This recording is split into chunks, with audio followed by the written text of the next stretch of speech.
Hi friends, मैं दीक्षा और career विज्ञान में आपका स्वागत और अभिनंदन करती हूँ। तो फ्रेंड्स, कैसे हैं आप? आशा करती हूँ आप लोग स्वस्थ और मस्त होंगे। तो फ्रेंड्स, आज मैं आपके लिए जीके और जीएस के इंपॉर्टेंट क्वेश्चंस लेके आई हूँ जो किसी भी एग्जाम के लिए इंपॉर्टेंट है।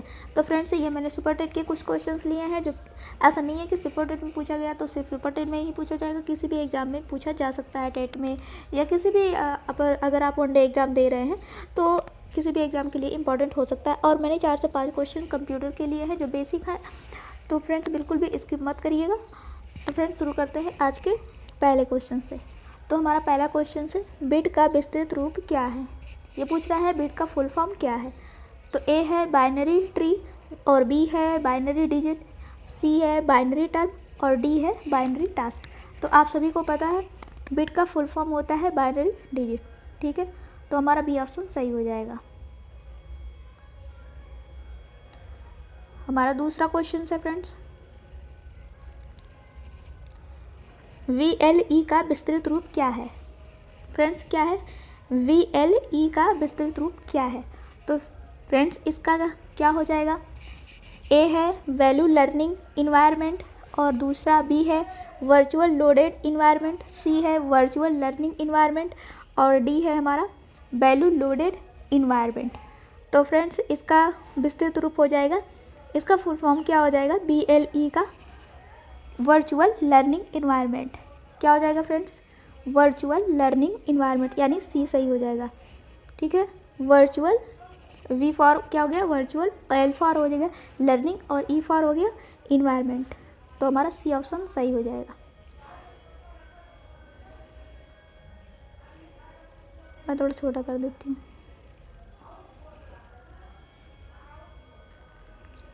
तो फ्रेंड्स, हमारा तीसरा क्वेश्चन है, ICT का उद्देश्य है, ICT का उद्देश्य है, the objective of ICT is. तो फ्रेंड्स, आपको बताना है ICT का उद्देश्य है। तो फ्रेंड्स, इस ए ऑप्शन है स्मार्ट स्कूलों की स्थापना करना, और बी है शिक्षकों की क्षमता बढ़ाना, सी है बोथ ए एंड बी दोनों, और डी है उपरोक्त में से कोई नहीं, नॉन ऑफ द एबव। तो फ्रेंड्स, आप सभी जानते हैं इसमें सही क्या हो जाएगा? दोनों, सी। क्यों? क्योंकि ICT जो होता है उसका उद्देश्य स्मार्ट स्कूलों की स्थापना करना भी होता है, और इसके साथ ही शिक्षकों की क्षमता को बढ़ाना भी होता है। फ्रेंड्स, ICTE जो है ये होता है सूचना और संचार प्रौद्योगिकी। इसका फुल फॉर्म जो होता है सूचना संचार प्रौद्योगिकी होता है। ICTE का मतलब होता है, मैं आपको थोड़ा सा बता दे रही हूँ, ICTE का मतलब होता है ये माध्यमिक स्कूलों में, माध्यमिक जो स्कूल्स होते हैं वहाँ पे कंप्यूटर के माध्यम से शिक्षा प्रदान किया जाता है, और यह केंद्र सरकार और राज्य सरकार दोनों मिलकर ये काम करती हैं। फ्रेंड्स, जैसे कि अभी पहले कंप्यूटर के माध्यम से शिक्षा नहीं दी जाती थी, पर आज के टाइम में देखेंगे स्कूलों में कंप्यूटर के द्वारा शिक्षा दी जाती है, पढ़ाया जाता है PDF के द्वारा, या फिर आप कह सकते हैं कि ई विषय वस्तु यानी इलेक्ट्रॉनिक सिलेबस के द्वारा, PDF वगैरह के द्वारा पढ़ाया जाता है। और यही नहीं बल्कि जो शिक्षक होते हैं, जैसे इसने कहा शिक्षकों की क्षमता को बढ़ाना, शिक्षकों की क्षमता को बढ़ाना यानी कि जैसे पुराने टीचर्स हैं वो लोग कंप्यूटर के बारे में नहीं जान पाते हैं, तो बच्चों को कैसे सिखा पाएंगे? तो उनको भी सिखाया जाता है, बताया जाता है कि थोड़ा बहुत उन्हें भी जानकारी हो सके कंप्यूटर के बारे में, ताकि वो बच्चों को भी सिखा सके। तो फ्रेंड्स, ये होता है शिक्षकों की क्षमता को ध्यान में रखा जाता है। इसके साथ साथ ही बल्कि जो हमारे विशिष्ट शिक्षक होते हैं, जैसे विशिष्ट शिक्षक उन बच्चों के लिए होते हैं जैसे जो मुखबधिर हैं, मतलब जो जिन्हें सुनने में प्रॉब्लम होती है, बोलने में प्रॉब्लम होती है, ऐसे जो विकलांग बच्चे हैं, दिव्यांग बच्चे हैं, उनके लिए जो है संकेतों के माध्यम से कुछ बच्चों को समझाना पड़ता है, जैसे कुछ देख नहीं पाते हैं तो ब्रेल लिपि का प्रयोग किया जाता है। तो इनके लिए अलग से शिक्षकों को नियुक्त किया जाता है, वो स्पेशल शिक्षक होते हैं, विशिष्ट शिक्षक जो होते हैं स्पेशल टीचर्स होते हैं। तो उन सबको भी ध्यान में रखा जाता है ICT के अंतर्गत। तो फ्रेंड्स, मुझे उम्मीद है आपको समझ में आया होगा। तो फ्रेंड्स, चौथे क्वेश्चन को देखते हैं। स्पैम होता है, क्या होता है फ्रेंड्स? स्पैम क्या होता है? अवांछित संदेह, वांछित संदेह प्रोटोकॉल, या फिर उपयुक्त है। अब देखिए ए ऑप्शन बोल रहा है अनवांटेड मैसेज, ठीक, वांटेड मैसेजेस, ठीक है, protocol, all of the above. अब आपको बताना है, आप देखते होंगे ये तो आप मुझे तो लगता है कि कोई तो डेली दिन भर में 2-3 बार प्रैक्टिकली देखता होगा स्पैम, है ना। आपने देखा होगा कि अपने मोबाइल में जो होता है, मोबाइल ऐसे लिख के आ जाएगा, कोई भी नंबर रहेगा उस पर स्पैम कॉल, स्पैम मैसेज, मतलब ये होते हैं अवांछित संदेह बोला है, अनवांटेड मैसेज, मतलब ये होता है, इसका मतलब ये होता है कि हम जो नहीं चाहते वो कॉल भी हमें आ जाती है, जो मैसेज हम नहीं चाहते वो भी हमें आ जाती है। जैसे स्पैम कॉल आपके मोबाइल में आते रहते होंगे, मेरे मोबाइल में तो इतने सारे आते हैं कि मैंने 10-15 नंबर ब्लॉक मार दिए हैं, और अभी भी दिन में 1-2 बार आ ही जाते हैं। तो वो हम नहीं चाहते हैं वो कॉल फिर भी आ ही जाते हैं, तो वो होता है स्पैम कॉल, ठीक है। तो ये हमारा सही हो जाएगा नंबर 1, अवांछित संदेह, ठीक है। स्पैम मैसेज यही होता है, जो हम नहीं चाहते वो भी हमें देखना पड़ता है कभी कभी। अब देखिए ये दूसरे पेज पे आंसर देख लेते हैं हम। निम्नलिखित में से प्राइमरी मेमोरी कौन सी है, तो आपको बताना है प्राइमरी मेमोरी कौन सी है, और ऑप्शन इसके यहाँ पे हैं। देखिए ए ऑप्शन है फ्लॉपी डिस्क, और बी है हार्ड डिस्क, सी है CD रोम, और डी है रोम। और पूछा क्या है इसने पूछा है निम्नलिखित में से प्राइमरी मेमोरी कौन सी है, आपको प्राइमरी मेमोरी के बारे में बताना है, ठीक है। तो प्राइमरी मेमोरी आप जानते हैं रोम है, क्या हो जाएगा फ्रेंड्स, रोम हो जाएगा। तो हमारा डी ऑप्शन सही हो जाएगा। रोम के साथ साथ रैम भी हमारा प्राइमरी मेमोरी में ही आता है, ठीक है।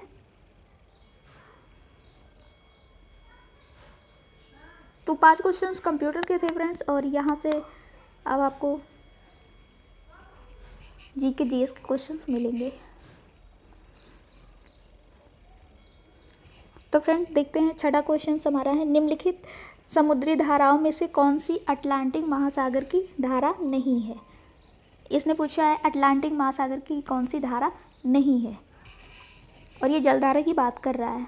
तो देखिए पहले ही पढ़ते ही हमें पता लग जाएगा, अगर हमने जलधारा के बारे में पढ़ा है अग्लुहास, ठीक, तो अग्लुहास, लेब्राडोर भी है, लेब्राडोर, और सी है फ्लोरिडा, और डी है कनारी जलधारा।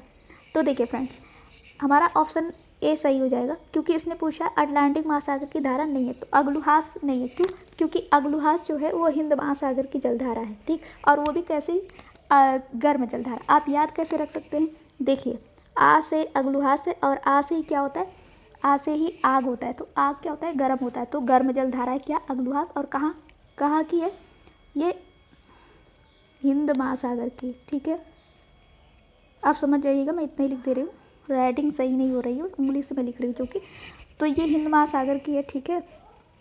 और जो हमारा ये है लेब्राडोर की जो जलधारा है, और कनारी की जो जलधारा है ये अटलांटिका का है, और फ्लोरिडा भी अटलांटिका की ही जलधारा है, लेकिन लेब्राडोर और कनारी की जो जलधारा है, लेब्राडोर और कनारी की जो जलधारा है, ये जो है ये हमारी ठंडी जलधारा है, और जो फ्लोरिडा है ये गर्म जलधारा है। आप याद रख सकते, फ्लोरिडा थोड़ा सा फ्लो लग रहा है ना, तो ये गर्म जलधारा है, और कनारी और लेब्राडोर जो है वो कैसी जलधारा है फ्रेंड्स, वो ठंडी जलधारा है, और ये तीनों कहाँ की है, अटलांटिका की जलधारा है।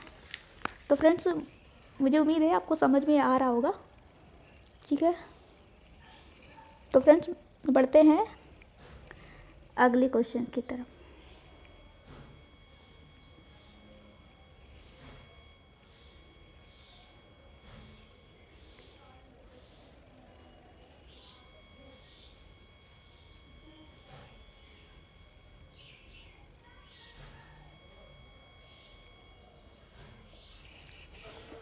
तो फ्रेंड्स 7वां हमारा है नाथुला दर्रा भारत के किस राज्य में स्थित है। नाथुला दर्रा, ठीक है, नाथुला पास है ना, दर्रा आप समझते हैं, दर्रा यानी जिसे इंग्लिश में पास बोलते हैं, मतलब पहाड़ों के बीच में ऐसा एक रास्ता जो सरकरा होता है, सरकरा मतलब पतला होता है, बहुत ज़्यादा वो चौड़ा नहीं होता, बहुत पतला रास्ता होता है।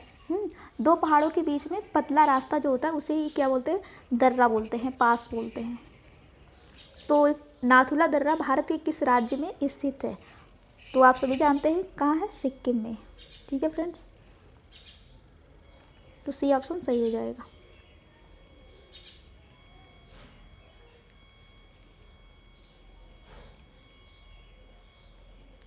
मुझे उम्मीद है आपको दिखाई दे रहा होगा।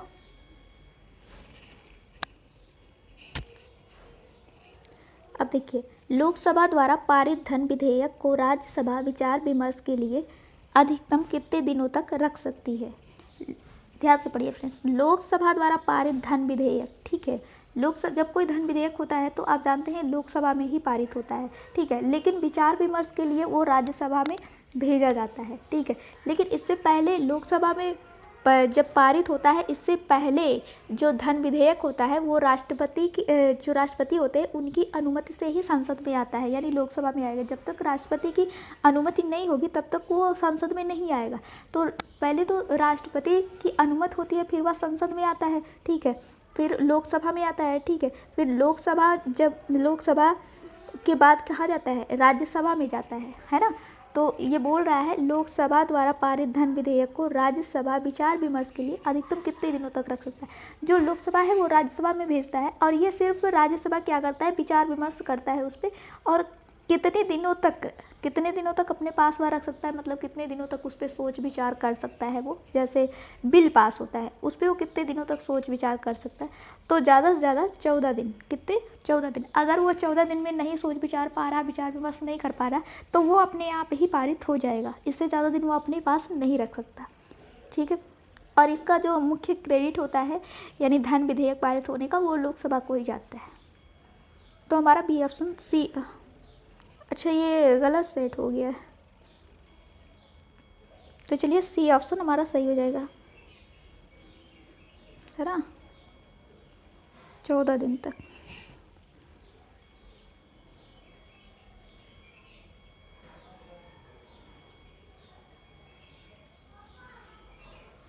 और हमारा 9वां क्वेश्चन है,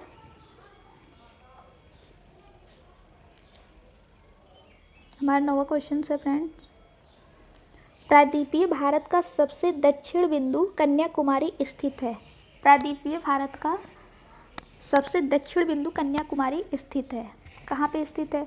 ए कर्क रेखा के उत्तर में, बी मकर रेखा के दक्षिण में, सी भूमध्य रेखा के उत्तर में, और डी भूमध्य रेखा के दक्षिण में।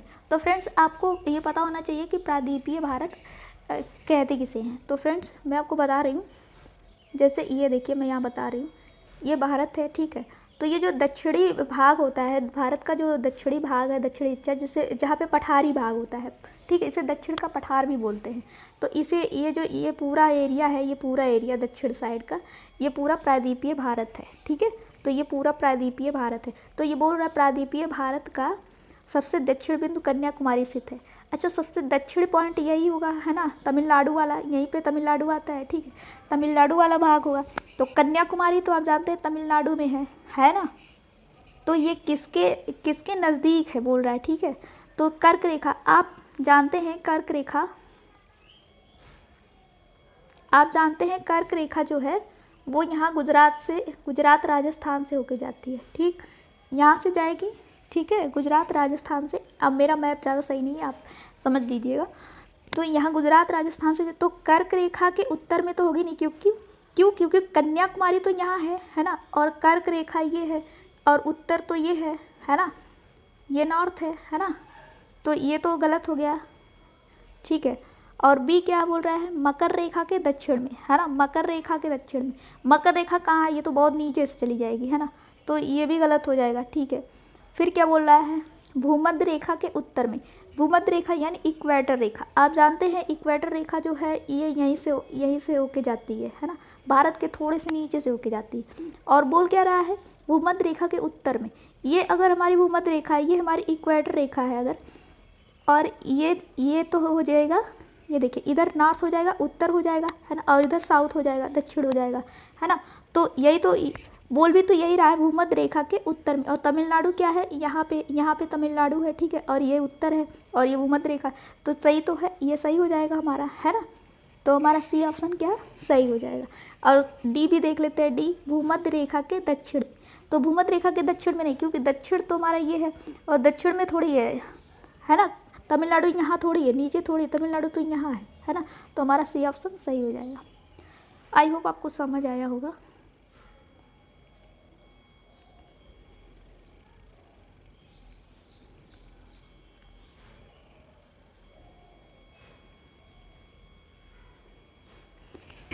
तो हमारा 10वां क्वेश्चन है फ्रेंड्स, भारतीय राष्ट्रीय कांग्रेस के प्रथम मुस्लिम अध्यक्ष थे। भारतीय राष्ट्रीय कांग्रेस के प्रथम मुस्लिम अध्यक्ष थे। इन्होंने पूछा है क्या, ध्यान देने वाली बात क्या है, प्रथम है और मुस्लिम अध्यक्ष हैं, ठीक है। तो ए है अबुल कलाम आज़ाद, बी है अहमद किदवई और सी है बदरुद्दीन तैयब जी और डी है हकीम आजम खां है अजमल खां। तो फ्रेंड्स भारतीय राष्ट्रीय कांग्रेस के प्रथम मुख्य अध्यक्ष हो जाएंगे बदरुद्दीन तैयब जी। सी ऑप्शन सही हो जाएगा फ्रेंड्स, सी ऑप्शन सही है, ठीक है फ्रेंड।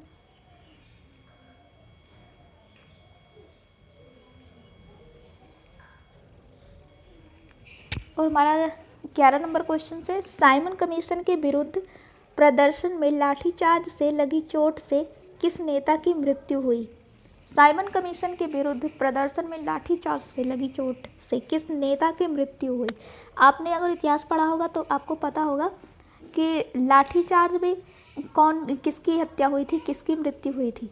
तो आप जानते हैं लाला लाजपत राय, गोविंद बल्लभ पंत, डॉक्टर सत्यपाल और डॉक्टर किचलू।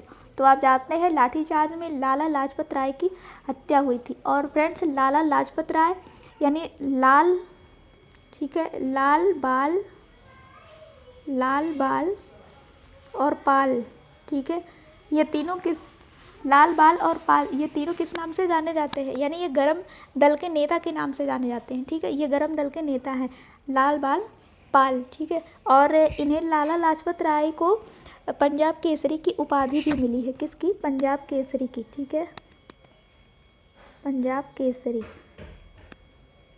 इन्हें पंजाब केसरी की उपाधि भी मिली है। और साइमन कमीशन, इन्होंने साइमन कमीशन के विरुद्ध फ्रेंड्स जो प्रदर्शन किया था, इसीलिए लाठीचार्ज हुआ और लाठीचार्ज में फिर इनकी हत्या कर दी गई। तो हमारा ए ऑप्शन सही हो जाता है। तो फ्रेंड्स क्वेश्चंस ख़त्म हो गए हैं, ये लास्ट क्वेश्चन था। तो फ्रेंड्स मुझे उम्मीद है आपको अच्छा लगा होगा, और अगर आपको अच्छा लगे तो कमेंट करके ज़रूर बताएं और लाइक भी करें, और ज़्यादा से ज़्यादा लोगों को अगर आप शेयर करेंगे और सब्सक्राइब भी करें अगर आप नए हैं तो मुझे अच्छा लगेगा, और मैं आपके लिए ऐसे ही नई नई चीज़ें लेके आया करूँगी। और अगर आपका कोई सुझाव है तो आप मुझे कमेंट बॉक्स में भी सुझाव दे सकते हैं फ्रेंड्स, ठीक है। तो फ्रेंड्स आज के लिए बस इतना ही, मिलते हैं नेक्स्ट वीडियो में, तब तक के लिए बाय बाय।